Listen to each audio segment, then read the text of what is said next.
मित्रों, सनातन संस्कृति चैनल में आपका फिर से स्वागत है। दोस्तों, चैनल पर नए हो तो चैनल को सब्सक्राइब कर लें और बेल आइकन को जरूर दबा लें, जिससे आने वाला अगला वीडियो आपको पहले प्राप्त हो। मित्रों, आज के इस वीडियो में रावण के जीत और हार के विषय में चर्चा करेंगे।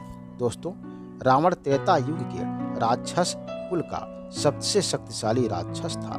रावण का जीवन काल 39,000 साल था। रावण सारस्वत ब्राह्मण, पुलस्त ऋषि का पौत्र, विश्वश्रवा का पुत्र, भगवान शिव का भक्त, महान राजनीतिज्ञ, महाप्रतापी योद्धा, शास्त्रों का ज्ञाता, प्रकांड विद्वान एवं महाज्ञानी था। रावण के शासन काल में लंका का वैभव अपने चरम पर था। मित्रों, अब आपके मन में यह प्रश्न उठ रहा होगा कि जब रावण का जन्म ब्राह्मण और ऋषि खानदान में हुआ था और शास्त्रों का प्रकांड विद्वान और महाज्ञानी था, तो राक्षस कैसे हो गया? तो मित्रों, इसका उत्तर है कि रावण के पिता विश्वश्रवा की 2 पत्नियां थीं। पहली इलाविडा, जिससे कुबेर हुए थे, और दूसरी कैकसी थी, जो राक्षस कुल से ताल्लुक रखती थी, जिससे रावण का जन्म हुआ था। इसलिए रावण में दोनों तरह का लक्षण था। पहले तो प्रकांड विद्वान और दूसरा राक्षसी प्रवृत्ति। इसलिए रावण का ब्राह्मण कुल में जन्म होने पर भी राक्षस था। मित्रों, रावण अपने दरबार में बहुत सारे देवताओं को बंदी बनाकर रखा था। रावण महाबलशाली था। अपने जीवन काल में बहुत से देवताओं और राक्षसों को हराया था। रावण इंद्र को कई बार पराजित किया था। यमराज को हराकर बंदी बना लिया था। रावण शनि देव को भी हराकर बंदी बना करके रखा था। रावण अपने जीवन काल में बहुत सारे अजेय राक्षसों को भी हराया था, परंतु रावण भगवान राम के अलावा और 4 लोगों से भी पराजित हुआ था, जिसके विषय में आपको आगे बताएंगे। मित्रों, नंबर 1, बाली से रावण की हार। एक बार रावण राजा बाली को युद्ध के लिए ललकारा था। बाली उस समय पूजा कर रहे थे।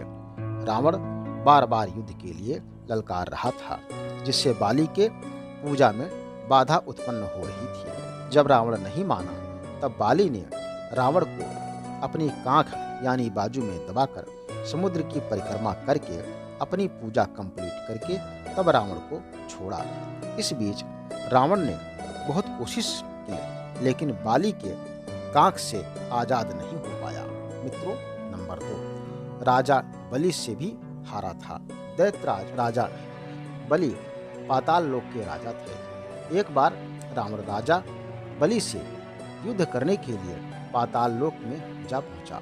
वहां पहुंचकर रावण राजा बलि को युद्ध के लिए ललकारा। रावण की ललकार सुनकर राजा बलि की दरबार में खेल रहे बच्चे यानी महल में खेल रहे बच्चे रावण को पकड़कर बांध दिया था। फिर राजा बलि ने उसे मुक्त किया। नंबर 3, सहस्रबाहु से हार। सहस्रबाहु के 1000 हाथ थे, इसीलिए उसका नाम सहस्रबाहु पड़ा था। उसका मूल नाम कीर्तिवीर्य अर्जुन था। उसने अपने गुरु दत्तात्रेय को प्रसन्न करके 1000 भुजाओं का वरदान प्राप्त किया था। उसको सभी सिद्धियां भी प्राप्त थीं। एक बार सहस्रबाहु नर्मदा नदी में स्नान कर रहा था। उसने अपने 1000 भुजाओं से नर्मदा नदी का पानी रोक दिया था। उस समय रावण भी स्नान कर रहा था। सहस्रबाहु की यह हरकत देख रावण क्रोधित हो उठा और युद्ध के लिए उद्यत हो गया। तब देखते ही देखते सहस्रबाहु ने रावण को बंदी बना लिया था और कारागार में डाल दिया था। फिर ऋषि पुलस्त ने उसे मुक्त कराया था। नंबर 4, भगवान शिव से भी हारा।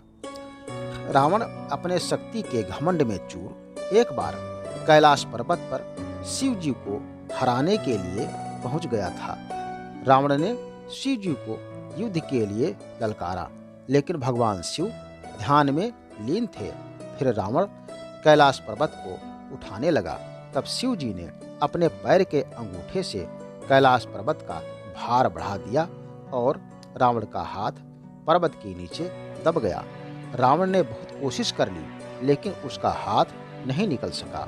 फिर रावण ने भगवान शिव को प्रसन्न करने के लिए उसी समय शिव तांडव स्तोत्र रच दिया। इस स्तोत्र से शिव जी बहुत प्रसन्न हो गए और रावण को मुक्त कर दिया। और मित्रों, यह तो सब लोग जानते हैं कि भगवान राम उसको मारकर परम धाम प्रदान किया था। जय श्री